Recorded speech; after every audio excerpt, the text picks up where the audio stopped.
Welcome, Victor. Thank you Thank so you. much for joining us today. You are a bar manager and cocktail developer at Madklubben. Yeah, Before we talk about what you actually do, maybe it would be nice to start with an introduction of how you found your way into the hospitality industry. for sure. So if we take it all the way back, it started as a part-time job when I moved to Aarhus to actually study at uni. And then it's the cliche story. So I started as a runner, then I became a waiter, and quite rapidly found my way to the bar. And then the years went on. I was studying, and I didn't really think much about it until we were going to open a new restaurant. It's called Hanso. It's Asian fusion. We have a couple of them here in Copenhagen, but it was going to be the first one in Aarhus, a big one, with a increased focus on cocktails. And the my boss at the time were also going to be the restaurant manager at Hanso, so he asked me if I wanted to come with him and help open that place and get a little more responsibility in the bar. So I mean, for me, it was a no-brainer. It's always fun with some change. So I said yes, and we went there and we opened the place, but I was still just part time. So fast forward a little longer, I found myself just drowning in uni. Woke up with the feeling that the path I was on was just not the right one. So one summer, enough was enough, and I pulled the plug. And then I went straight down to the restaurant manager and said, "I'm ready for a full time position, but it's going to be in the bar because I have some things that I want to work at and some opportunities that I've seen where we can really increase." Uh, and then I was full time, and from there, we started deep diving into the cocktail world. I had no background from cocktail bars or any of the kind, so all my uni books got sold and replaced with whatever cocktail book I found like necessary. So I would look up on Reddit like what are the best books to buy if you want to learn new techniques and all this kind of stuff. And those books got completely devoured in no time. And through those like starting years after full time, I think every single day was just a new idea, a new cocktail, a new technique that I read about, a new flavor pairing or ingredient. Um, and that's kind of how like the first part went and how I kind of like educated myself in that term because as I said, I have no background from cocktail bars, so I've never been working like under a head bartender. But I've been surrounded, luckily, by really talented chefs, and that has like done a huge impact on how I create cocktails and how I think about cocktails. So every day, this is actually a little fun story to this. Every day at Hanso in the beginning, I would bring a new sample up to the head chef, and he would test it and try it and give me feedback of where to go. Maybe another ingredient that I knew nothing about. That guy just like a few weeks ago became the head chef at our newest restaurant in Aarhus called Suk. And I was standing in the kitchen prepping, and he was like, "What do you have going on?" And I was like, "Well, it's a shrub on burnt bell peppers. We're gonna use it in a cocktail." Like, okay, can I taste it? Like, yeah. So I gave him a sample, and I thought to myself, okay, I'm gonna bring it back to those days. So I'm gonna go out to the bar, create the cocktail, and bring it into him. And his reaction was just immediate throwback to like 3 years ago, where Full we just circle. stood every day. Yeah, just a Mm. full circle. Um, yeah. So that was really fun. Did they have a position for you when you asked for the full time? Or just like, yeah, sure, come on I board? mean, Like, yeah, Hanzo was really, really busy. It started off and still goes really well. And we serve a lot of drinks there. So the bar on its own really required like one to take the responsibility in that part. Um, so yeah, there was actually not too much to argue about. So that was just and great. how did you go from being like the bar manager of that one location to now overseeing multiple bars in Aarhus?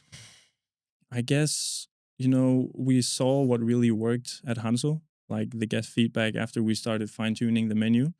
And I think most importantly, just thinking in systems, like organizing, setting the staff that's there up for success, really meant that instead of being 4 guys in the bar on a busy Friday and getting completely smacked, we could do the same amount of guests with 2.5 in the bar, which when you look at the salary part, that's really nice. And also the guest feedbacks were there, and the profitability of the cocktails itself were also better. So I thought to myself, why do we only do this for Hansel? I mean, all the other restaurants just down the road are Mhm. struggling in this department. Why can't we like use me in those locations as well? What sort of specific things did you do to optimize so you could go from 4 people to only 2? Well, one of the first things, I guess, when I started out, you always want to approach it, I don't know, the classic way. Or, I mean, I didn't understand much about it. So for me, premix was not the way to go. It was, something, but that was only because I really didn't understand it. Mm. Um, so going from not having premix to premixing pretty much everything and constantly thinking in minimizing steps per serving, because each step in a cocktail serving is also one more room for error, Mm. right? So when you have a lot of part-time employees and staff in the bar, when they create it, they might not exactly they might not have a background, or it needs to be as effective and as easy to execute, and also it secures the quality. So it's kind of the same if I do it or if Yeah, someone so else does it. premix, for those who are not aware, is basically just mixing all the ingredients possible into one bottle, Yeah, so you don't have to have multiple bottles exactly. mixing. Yeah, Yeah. yeah. The only, yeah, I think also, just optimizing how we worked as a team in the bar. I mean, of course, when you start out, it's a new staff, it's a new bar. You need to like figure out the different routines. But you could definitely see after we implemented some of the systems of how we called the tickets, and like we had one guy in charge of the tickets and all the like the dispense, the beers, sodas, whatever, and then two cocktail guys just producing. So the guy who kind of handles the orders, He has delegate like them the to the other whole guys. overview of everything, calls what needs to be done. The other guy says yeah, tack, and then they just yeah, The classic way. Yeah, exactly. tack for those who don't speak Danish Yes, is chef. yes, chef, or yes, thank you. Yeah. Yeah. Yeah. And when you're in that busy service and everything just flows, like I kind of look at it like, we call it the dance, because you don't really talk to each other. Like the only thing that happens is one guy calls the ticket, the others respond, but you still know where everyone is. And if they need something that you have by your side, they know that you're going to bring it, and you're just going to bring it, without even thinking about it. So that really helped. I can appreciate that saying, the dance. It could also be called the chaos or whatever you say, Yeah. right? Because it can easily be chaotic, but Yeah. But it's the way to avoid chaos, right? exactly. Yeah. Yeah. And you It just have is. systems for every individual location where you work for, because you work for 9 different. Yeah, we have ones nine at the moment. nine right? different restaurants now. And to get back to that journey as well, it was more or less like I took them like one step at a time, because there was really no one who'd like done that before on the bar side. So I had to always like, okay, now we're at Hansel. It goes really well. The menu is great. Systems are awesome. What's the next step? Mm. And for me, that was more restaurants. So I would take them like one by one, and in that way, get in on a restaurant, create a new menu, show the results that really, talk for themselves, and then on to the next one. And when we opened a new restaurant, it kind of just made sense to bring me in from the very beginning. And that way, slowly and gradually, it was just one restaurant by one. A natural way for you to grow Yeah. further and further into the business as the years Exactly. went by, Yeah. basically. Exactly. When talking about developing the menus for the restaurant, the cocktail menu specifically, what is your approach to from the start to the finalized product on the menu? Of course, every restaurant has a very different concept. I think that's Mhm. good to know. It's a lot of Yeah. different individual concepts. Yeah. How do you go about it? I mean, luckily for me, I'd say it's different restaurants. So it's also, different areas, different parts of the world that we touch every time, which for me is just a huge gift. I mean, I like to play around with the flavors, so be able to actually, pull in flavors from just everywhere and learn something new in that process is really fun. But more or less, it happens like Peter, my colleague, he's in charge of all the kitchens, great chef. He does the menu before I get in to do the cocktails. So he does the food, and then I get the food, and then I kind of like look at what would complement it. Because for me, it was really important to change. Most of the restaurants before were just all the classic style cocktails, maybe with a little twist. For me, it was more important that the service menu was attached to the theme of the cocktail or of the restaurant. So if we're in an Italian restaurant, it should be Italian ingredients, and Asian should be Asian. So I just look at those ingredients, and then I just start to brainstorm what would be cool to work with and pull them all in. And some of the time we also have chefs that are maybe from that part of the world, so you can bring them in as well. Maybe they have some really cool tips and tricks, and then it's just trial and error. I mean, the most fun part is having an idea for a cocktail, creating like 10 different condies with like the same thing but different ratios, grams, temperatures, whatever, and then finding like the best solution. So it is, I do it with the food in mind so that it complements but also can stand alone. Because one of the things also I noticed in the very beginning was the annoying question of people who just sit at our restaurant and having a great time, and then they leave at 9:30, 10, and they come up to the bar and they ask where should they go for cocktails, and I'm just like, you should, but it was not on them, it was on us. Like we should have enough, like we should have a menu with the high enough quality that we could keep them. So is that just down to the quality of the menu? Because I think a lot of restaurants would want their guests to sit down for a couple of cocktails after food. So what did you do to?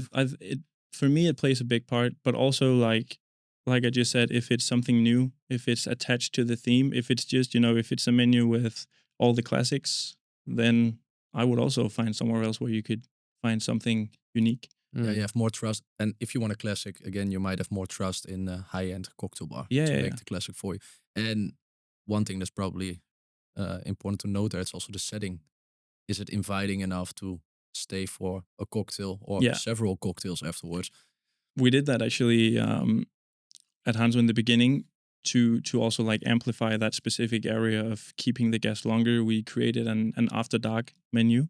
So when the kitchen closed, we swapped the menus out with a little more cocktails that maybe required a little more time per serving, because we are at restaurants and we are in this, like the big difference from our bars and restaurants and cocktail bars, obviously, is that we have a huge kitchen and we're in a constant time battle with the kitchen, because the kitchen, they want to fire food out as fast as possible, right? No guest want to wait longer than they should. And you want the drinks to be on the table before the food. So we're in this constant battle, which also, it also plays a part when creating the menus, because in some of the places we don't have wine pairings, but cocktail pairings. And you also need to keep in mind, it doesn't just have to complement what they're eating. You also need to think about which heat from the kitchen can they fire the fastest. Because if you put a shaken cocktail in on heat 1 or at the dessert, which is normally heats that the kitchen can just throw out immediately, you're going to get behind. So, putting it together, and it is usually the starters and the dessert that gets fired out. And that's where different techniques come in practical, and of course the premixes and stuff. I'm curious because you said about that after dark menu. Yeah. Then you swap them around. Did you have waiters go to each table and kind of say? Yeah, we just had, they kind of, kept the first menu, but then they just got a little extra flyer with. And did you see any change in behavior once you started giving that menu? Would people suddenly start ordering more cocktails? Yeah, they did. Yeah. And, we also, turned up the music a little bit, turned down the lights a little bit to try and make it more cozy and cocktail vibe. And it definitely made a difference, because we also opened up for a booking option, which was after dark. So we also started to see bookings when the kitchen was closed, just coming for cocktails, which for me in the beginning was exactly what I wanted. I mean, that was kind of one of the first goals. So it definitely made an impact. Must have felt like a compliment for your work as well. It was definitely to see that happen. One of the first good wins. Yeah. Great. You mentioned, or you talked about the cocktail pairings that you have in some of the restaurants. So there, I can imagine there goes a lot more attention to pairing the cocktail with the specific dish, collaborating with the chefs, but there's a lot of restaurants with fusions, maybe. You mentioned Asian, where you don't have enough knowledge about, or maybe not, you don't know that much products from there. How does the chef, in this case, help you to make the cocktail? I can kind of like the same with the head chef back in the day. Like we would make a dish, like the dishes, social dining, so it's multiple at a time, which makes it a little more tricky to create something that fits everything, but also more the reason why cocktails are the perfect fit, because it's just easier to pair a great cocktail with multiple dishes than one glass of wine. But kind of the same way. So we would create the dishes, we would taste them. I would have a few ideas for what cocktails would go well, and we would, try it, see what happens. They could bring feedback. Maybe sometimes it was spot on, sometimes it was the complete opposite, and then back to the drawing board and do it again. So it is just like a lot of back and forth with the chefs that I've been utilizing. How has that impacted the menu that you're working with chefs? Because that's kind of the benefit of having a restaurant and a cocktail bar combined, that the chef's input can kind of take you towards new flavors you might not think about as a traditional bartender. Yeah. I mean, I think I have maybe the more gastronomical approach to it. I mean, I often think like the ingredient first, because that's what I've been trained in, is the different ingredients, and I've never like received training in spirits. So I think more often than not, I find something funny that I want to work with and I want to put in a glass. And then after I figure that out, I figure what kind of spirit would go well with this. Also, to have some variety on the menu. So everything is not just tequila, but you create something that sounds like a fun night though. Yeah, I mean, it does. So yeah, I think, being schooled by the chefs have definitely taught me like the cooler thing about it, I think, for me, because that's always been my go-to. That's what I found funny was, working with all these different ingredients and then trying to put it in a glass rather than, I think, nerding that much in spirits, honestly. What is the craziest thing that you've put into a cocktail? Oh, that's a really good question. I think a salted tomato juice with red onion is probably, as hopefully for the Italian. Yeah, basically, right there. Basically on the rocks. Yeah, basically, and it didn't turn out too well, but it was a funny idea with some black olives and some tomato. Someone came up with Bloody Mary once. Yeah, so did it make the menu? No, no, it didn't. Fair. Yeah, it didn't. So now that you have this role at Madklubben where you're kind of developing the cocktails across multiple restaurants, is it just the creative stuff, or do they also ask you to focus more on the business side of things when developing these menus? Yeah, I mean, of course, you need to keep that in mind, and that was something that I think it was kind of normal in the beginning that I did not know much about that part, because I was just getting started on the cocktail side, so that was really what filled everything. And whenever they came asking for like the cost price and everything, I got a headache. But I think to this day now, I think the whole like profitability thinking is just another layer of creativity, because I kind of see it like if I create something and I find it like super good, like this is nice, I want this on the menu, then I have an idea of where it's at pricing, but I always calculate it to be sure. And if it's, if it's just there spot on, then of course go. If it's a little to the high end, I started thinking about what can we twist in this cocktail to keep it as it is, quality wise and ingredients wise almost, but take a few percentages off. And there's an example where we created a shiso highball where the cost pricing were a little to the expensive side because we were using red shiso juice. And I took it back to the drawing board and I thought to myself, how can we create the same cocktail almost with the same, it has to check off the same boxes, but being way more profitable. So I started thinking about the only thing that stands out is the red shiso juice. So how can we remove that and make it in another way?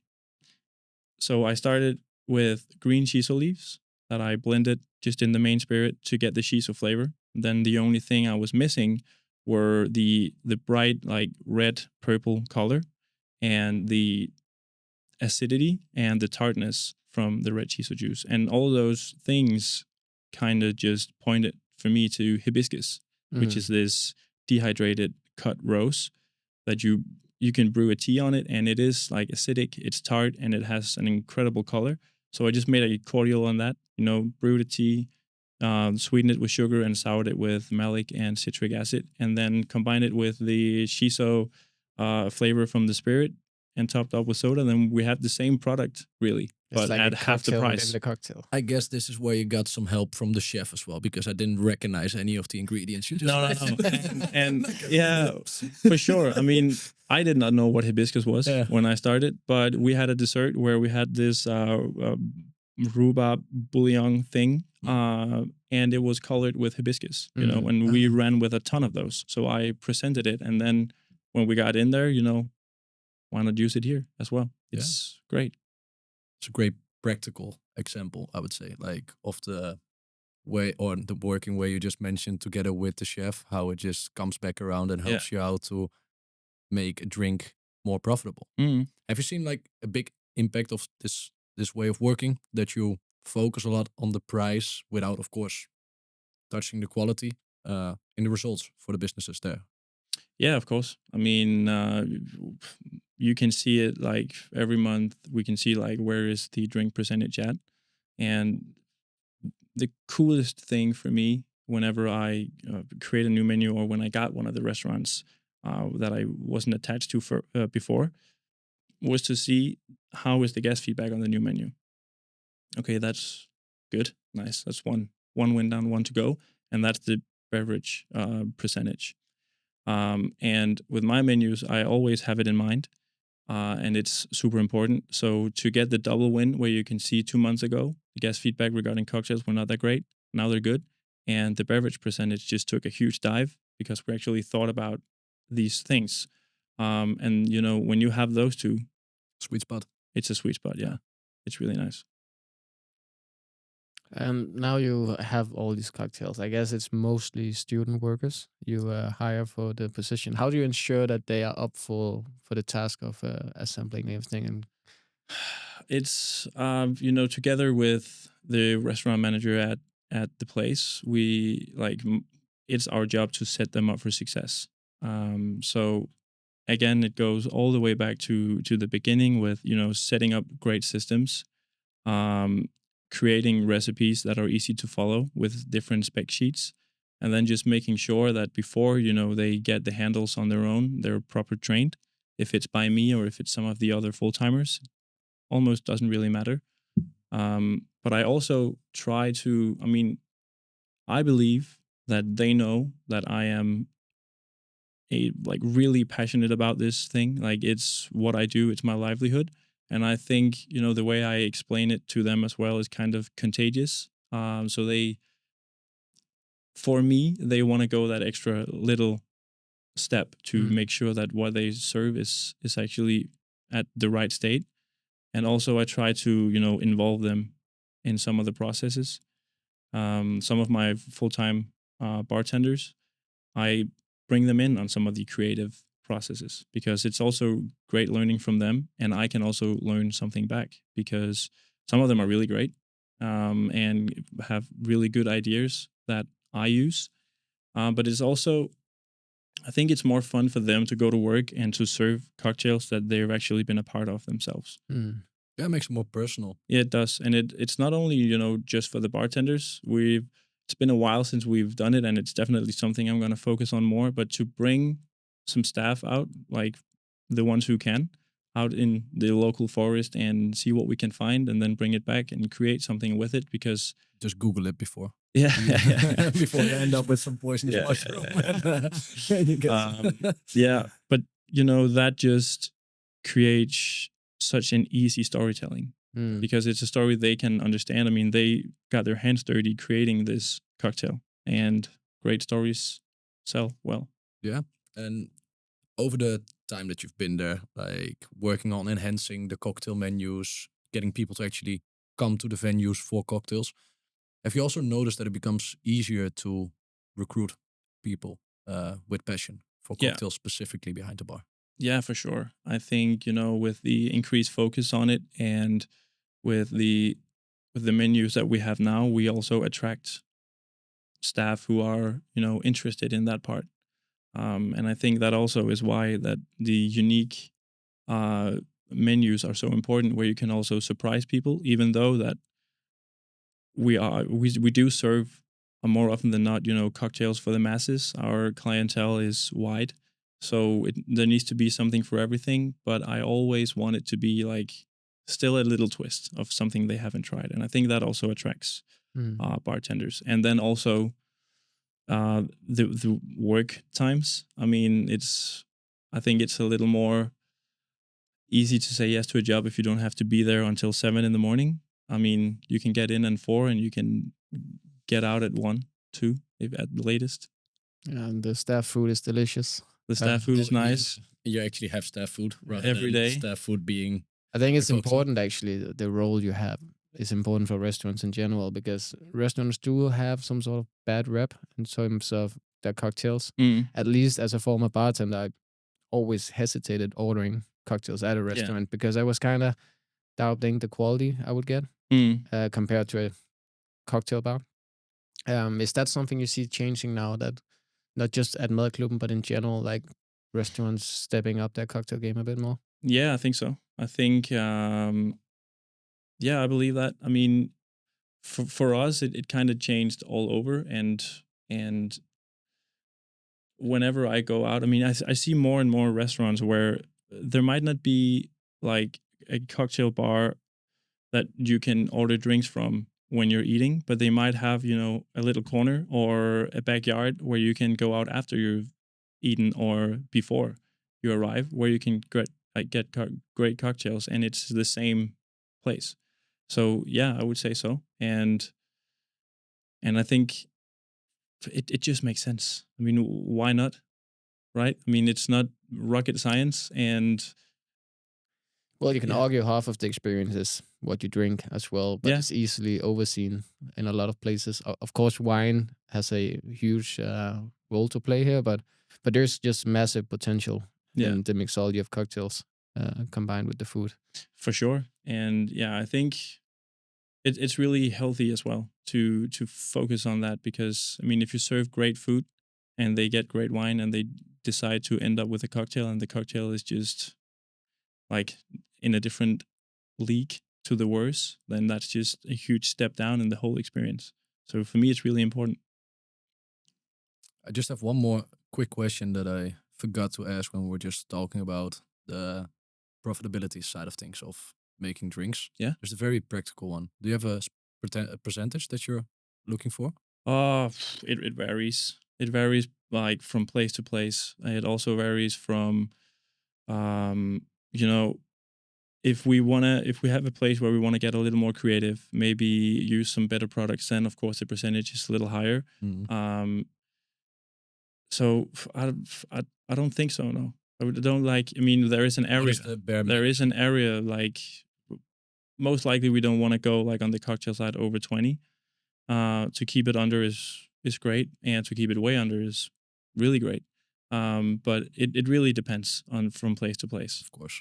So, but in that area, I'd say. I'd also like to know, now you are overseeing currently 9 Yeah. restaurants, soon 10. Mhm. How does a normal week look like for you? Right now, I mean, it also depends on the period, and that is one of the great things about the industry, is that we follow the season. And right now, we're heading into a very busy one with winter and Christmas coming just around the corner. But for now, it's Monday until Wednesday. Thursday is prepping, meetings, orderings, all the administrative stuff, and then the weekends are service.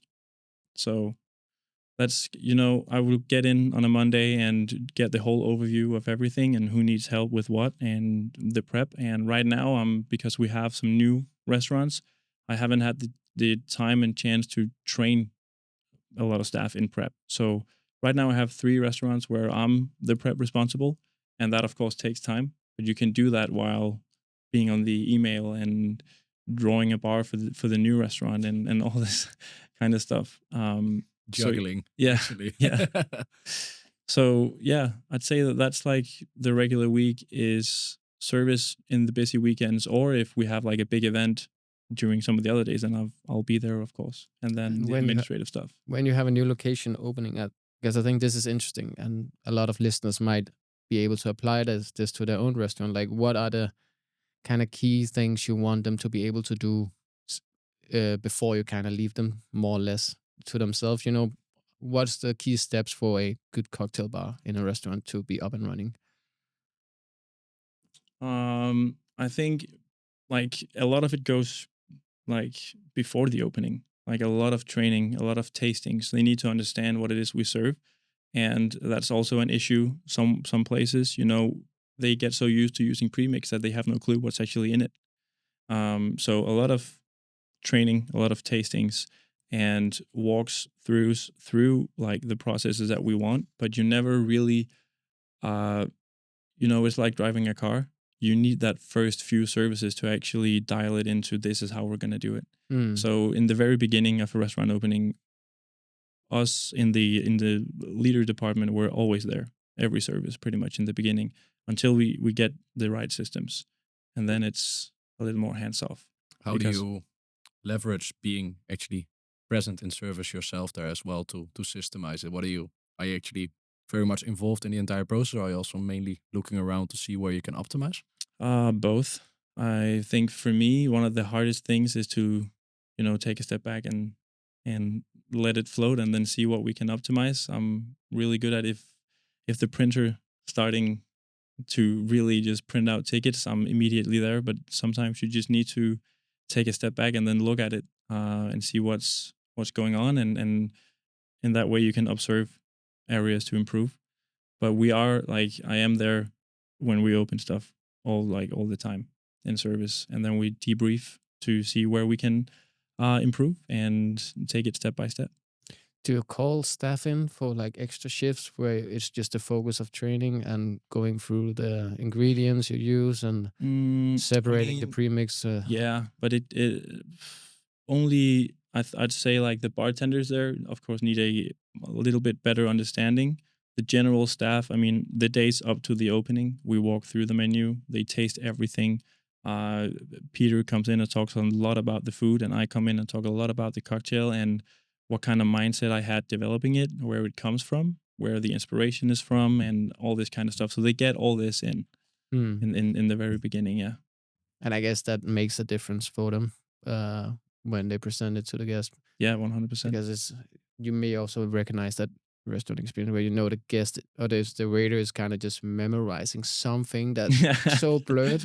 So it's something with dried rosely hibiscus. It floats somewhere Yeah. in the background. I mean, for me, there can also be too much information, especially on a restaurant opening. I mean, there's so many new things. It's, as you just said, it's about explaining the story behind the drink rather than just coming by and naming every single ingredient. Once again, often you don't know what 50% of the ingredients are. I want to know what it will taste like, or what will be the experience. What's the vision behind it. Exactly. Yeah. And to the defense of some of the waiters, it is also very difficult if you have to do it in your for different language. Like if you have to do it in English, for instance, and you're not native, then. But you also have to do it besides your studies and everything else. Like for most, it's just a part-time gig, and it's kind of impressive when they are able to really nail it. But I think that's also why it's so important to talk about training employees. And I'm pretty sure that they didn't just nail it like the first time they heard it. It takes time to like get in, and you also, you can also pretty quickly end up sounding like a robot if it's just the same explanation all the time. You need to like get the information about what's in it, and then you need to try, to make it your own every time in different ways. Yeah, that's exactly the example that you just gave. That is how it often comes off. Maybe some things that are a little unusual that you do as well to make it easier to get the cocktails out in time. You mentioned before, you don't garnish. Or rarely garnish. Yeah, rarely garnish, yeah. For me, I did garnish in the beginning, but I think, I'd rather spend that little extra on clean, aesthetic glassware that fits the DNA of the restaurant, rather than having like mediocre glasses and then putting a lot of mint or fresh fruit on it, and then the next day you can throw it all out because it's bad. And So saving time. There's saving time. There's multiple factors in it. We don't throw as much out, and I mean, it is also, back to the time battle with the kitchen. I mean, we really need to push these things out. So for me, the absolute most important thing is the taste and the contents of the glass. And if a garnish makes sense, then yeah, we can go for it. But I want to do garnishes that can last. I'm really not a fan of the fresh. I mean, yes, it gives something, but I'm just so tired of throwing it out. Because we don't have that extra guy on just to cut extra lemons if we're running out, and no one want to spend time on it during super busy service. So I mean, I opt to a lot of oils. I like using oils as garnish, like instead of like a few drops on top of that. Exactly, yeah. So instead of like garnishing with, I don't know, fresh coriander or mint, you can just do a super nice oil and it looks nice as well. Just a little more about both the waste part, but as well the profitability of the drink. You mentioned before that you sometimes swap ingredients. Do you have a few simple hacks, perhaps, that you build up across the year where you're like, this is a very common ingredient that is used in cocktails. A lot of people use that. I found a way to do it cheaper by mixing other things together. Yeah. Or maybe actually also, for example, like people are asking more for vegan stuff now. Also, I think that's something a lot of bars are struggling with. Yeah. Maybe you also have some tips in that sense. Yeah, I mean, we can start with the first one. I think I've opted a lot to like finding, because lemon and lime juice are expensive. If you want to do it fresh, it takes time. Forever. Yeah. It takes forever, and it's super expensive. Mm-hmm. The other alternatives, we use bar juice, which is a frozen one. It's, for me, the best alternative, but it's like the equivalent of a bottle of wine, a bottle of lemon juice or lime juice. So if you can, in some cocktails, they are just needed, but in a lot of like refreshing highballs and stuff like that, you can just easily replace that, and then replace it with like acid replacements, like citric acid, malic acid, tartaric acid, which all brings out like other components as well. Like I like to use malic acid. For me, it gets like this candy vibe. So there's a lot of profit to be given there. And on the vegan side, I guess the common one is egg whites. Yeah. How do we replace those? Yeah, you can go with aquafaba, which is chickpea water. I was just about to suggest chickpea, but then aquafaba. Yeah.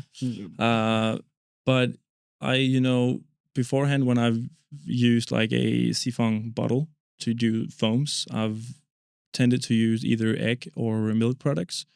But I've, recently found a recipe where you just use different gelatins, xanthan gum and methyl cellulose, which does the exact same thing, other than being vegan and lasting. It's not a living product. It's not egg. It's not milk. So it can last for like forever, but it can last really long. So you can actually prep the foam and then have a ton of it in the fridge, just ready to go. So for the cocktail lover who wants to prep for war, this is the perfect. Yeah, definitely. You heard it here first. Yeah. I'm Definitely. also curious because at Madklubben you have so many different concepts, kind of covering the whole world of kitchens. I guess you are seeing a lot of trends and like patterns of behavior from the guests. What do they want? What's in at the moment? What's not in at the moment? Can you maybe share a bit of those thoughts? Like, what do you see currently? Yeah, moving in the industry.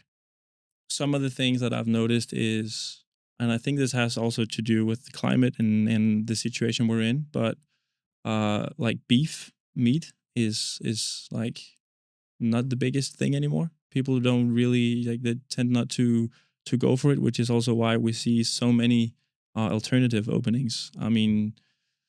One of our two new openings is Indian, which the whole thing, like the thali that you get with a lot of different servings on, are completely vegetarian. And Suk, that we just opened in May, is Middle Eastern. And it is still heavily driven on, you know, really good bread and dips and hummus and all this kind of stuff. And I think that's something that our guests tend to go for. And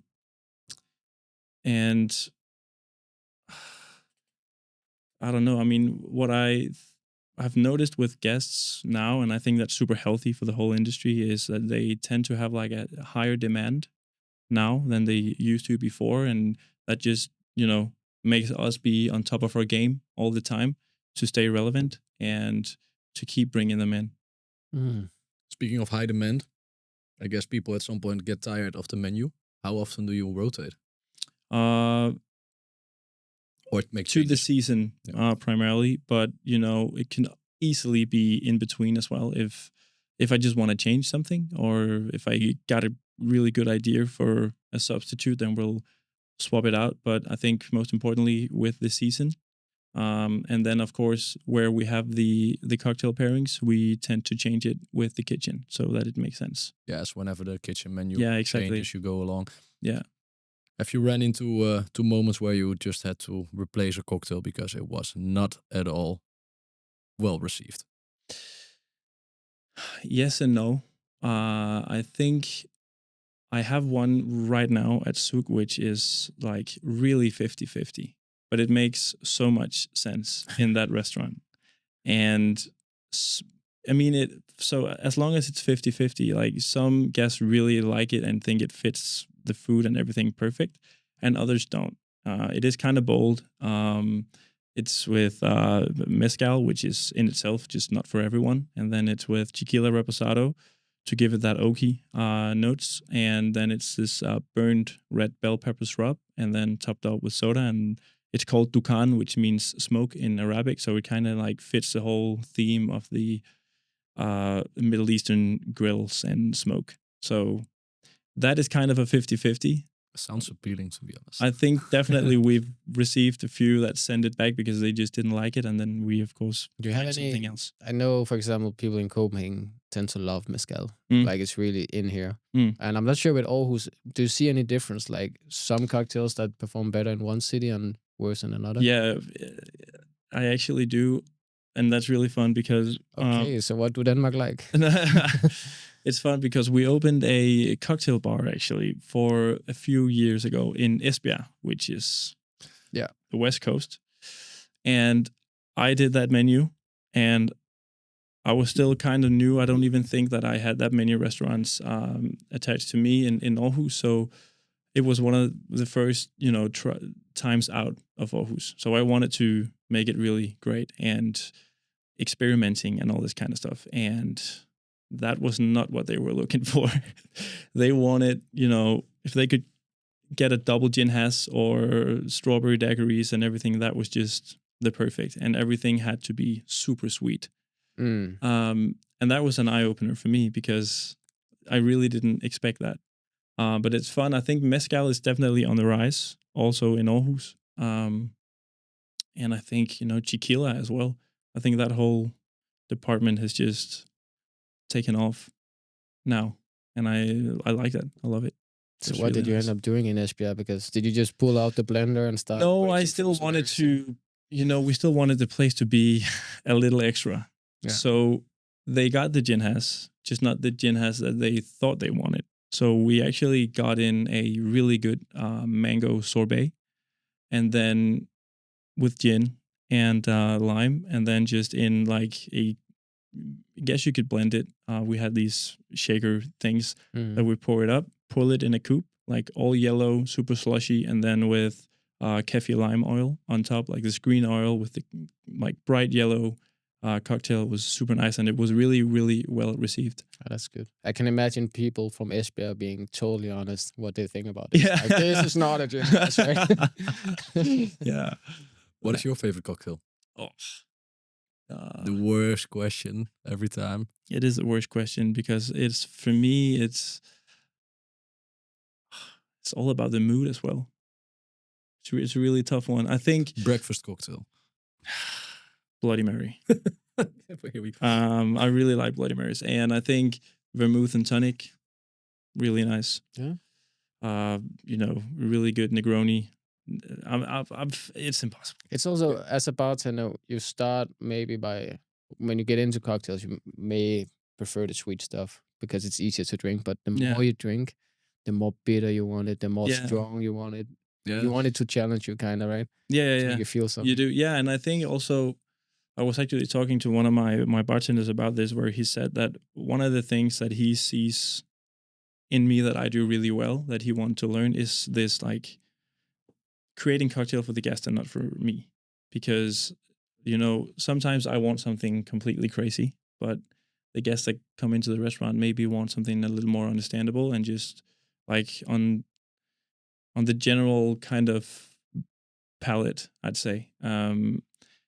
But I always want to, try to create twists that are new for them. But that was one of the things that I've never really thought about that he said, which I took in, and yeah, it was a good one. Where do you go when you need inspiration for new cocktails?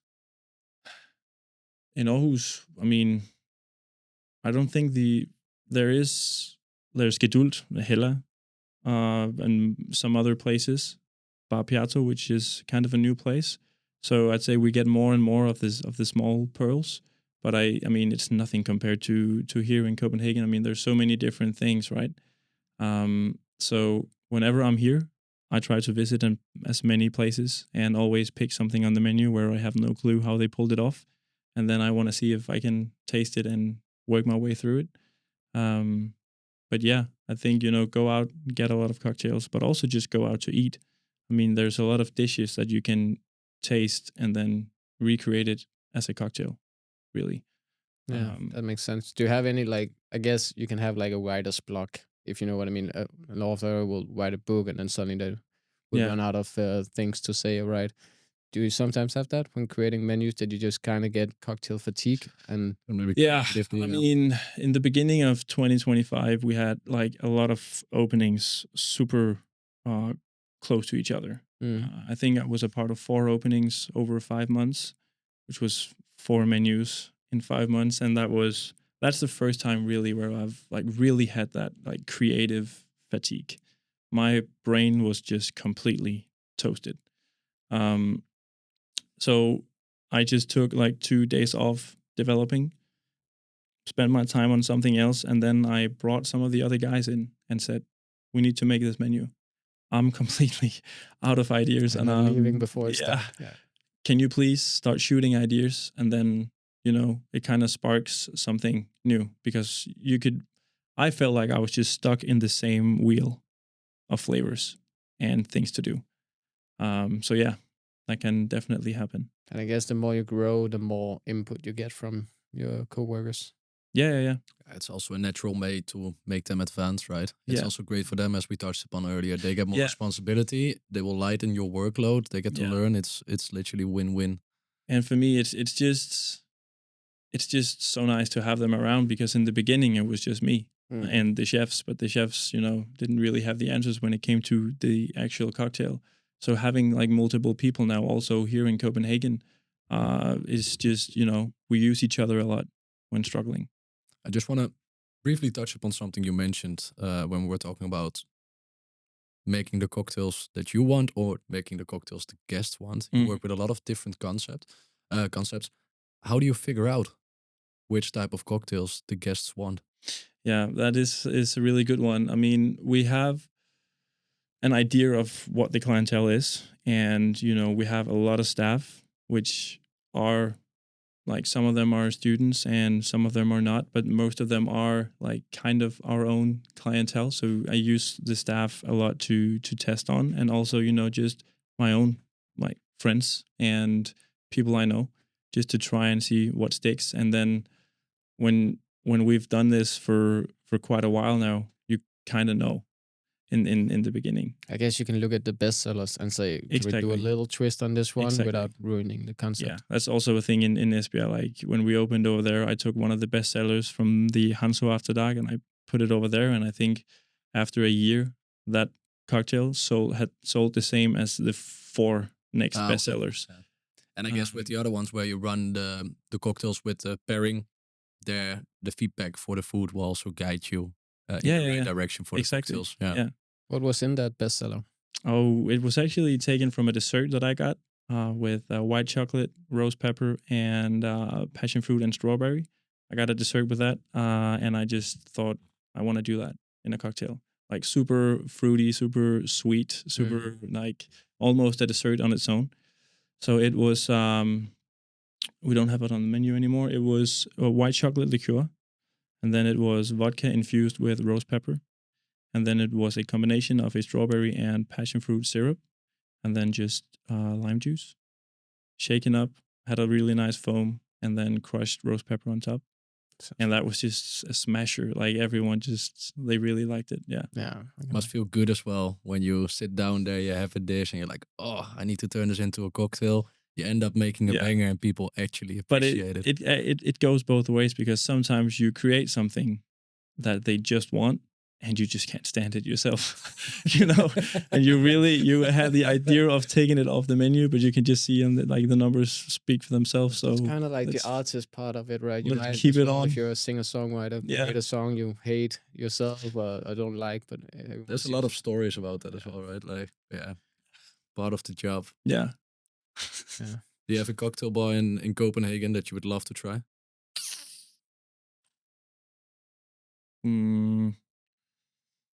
Well, we spoke about Bar Deco before. I've never been. I always walk past, and I really want to go. Some of the other places I have tried, and I definitely want to go again. Like Bird was also just for me in the work that I do. I think Bird was amazing. That was the first time where I think I went into a cocktail bar. It was also in the very beginning.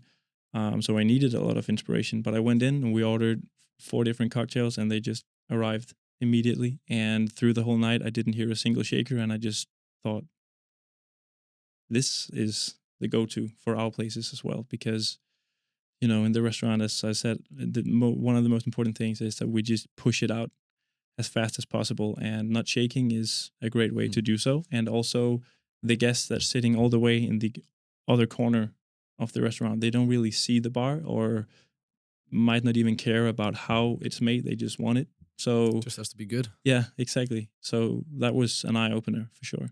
Yeah. But I can also, if there was someone shaking out here right now, it wouldn't really benefit our conversation. So I do understand your vibe. That is just more. And of course, some cases you cannot avoid it, but it's nice if you can at least limit it. That it's not. Yeah, I mean, it's something that I keep in mind whenever I create something. That we need to keep it at a low, and also, egg white cocktails that has to be shaken twice. All these things you need to take into consideration, because it can easily just ruin the flow of the bar. But what do you say we catch an Uber and go to Bar Deco? I think the opening in 20 minutes should be shouldn't be hard to. Brought to you by Uber. And Bar Deco. No, we've been there before. We actually back in the days we recorded a lot of tours at different restaurants and bars, and we actually did one at Deco.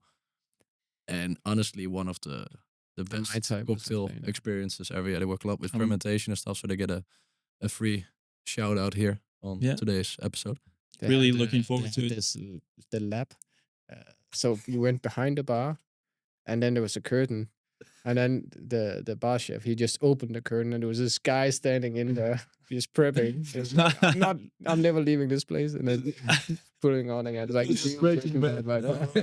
Also, the lighting was completely blue. Yeah, but that those really bright lights where you're like, oh, you get an insane headache walking around there. It was just, everything came together perfectly. Oh, amazing, Victor. Amazing. Thank you so much. Thank you so much. It was a pleasure. Yeah.